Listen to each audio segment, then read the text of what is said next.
अस्सलाम वालेकुम तलबा, मैं आपकी टीचर ग्लोबल स्कूल सिस्टम से उम्मीद करती हूँ कि आप सब खैरियत से होंगे।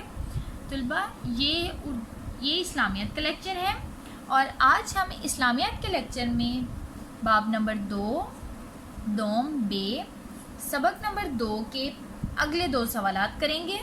सो तलबा, जल्दी से अपनी अपनी कॉपियाँ खोल लें। सबसे पहले आप अपनी कॉपी के ऊपर दिन लिखें।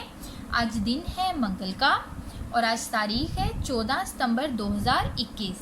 यहाँ आप लिखें जमात का काम, फिर उसके बाद बाब नंबर लिखें। बाब नंबर 2 बे है, ये सबक नंबर 2 है और सबक का नाम है जुमातुल मुबारक की फ़जीलत। ऐसे इन्वर्टेड कोमास में आप लिखोगे।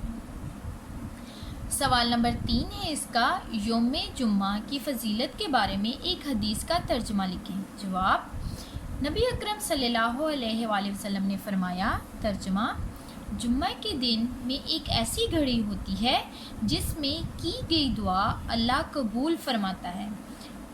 स्टूडेंट्स, ये इसके जुम्मे की फ़जीलत के लिहाज से एक हदीस है जिसका तर्जुमा है, जिसमें बताया गया है कि आप सल्लल्लाहु अलैहि वसल्लम ने फरमाया है कि जुम्मे के दिन एक ऐसी घड़ी होती है जिसमें एक ऐसा वक्त होता है जिसमें अल्लाह ताला जो भी हम दुआ मांगते हैं वो कबूल फरमाता है। ठीक है, इसका मफ़हूम ये है। स्टूडेंट्स, यहाँ पर मैंने अल्लाह लिखना मिस हो गया, मैंने एरो बनाकर लिखा है। आपने दुआ के साथ ही अल्लाह लिखना है। दुआ अल्लाह कबूल फरमाता है। ठीक हो गया। अगला सवाल है इसका, सवाल नंबर 4, जुम्मा के दिन दरूद पाक पढ़ने की क्या अहमियत बयान की गई है। जवाब है इसका, जुम्मे के दिन कसरत से दरूद पढ़ना चाहिए, इसलिए कि दरूद आप सल्लल्लाहु अलैहि वसल्लम को पेश किया जाता है। फ्रेंड्स, तो जुम्मे के दिन ज़्यादा से ज़्यादा हमें दरूद पाक पढ़ना चाहिए क्योंकि ये आप सल्लल्लाहु अलैहि वसल्लम को पेश किया जाता है।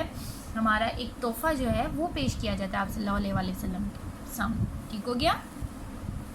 तो हमें कसरत से दरूद पाक पढ़ना चाहिए। ओके तलबा, इन दोनों सवालात को आपने खुशखत करके अपनी अपनी कॉपियों के ऊपर लिखना है और अपनी जूम क्लास आपने लाजमी ज्वाइन करनी है। अल्लाह हाफ़िज़।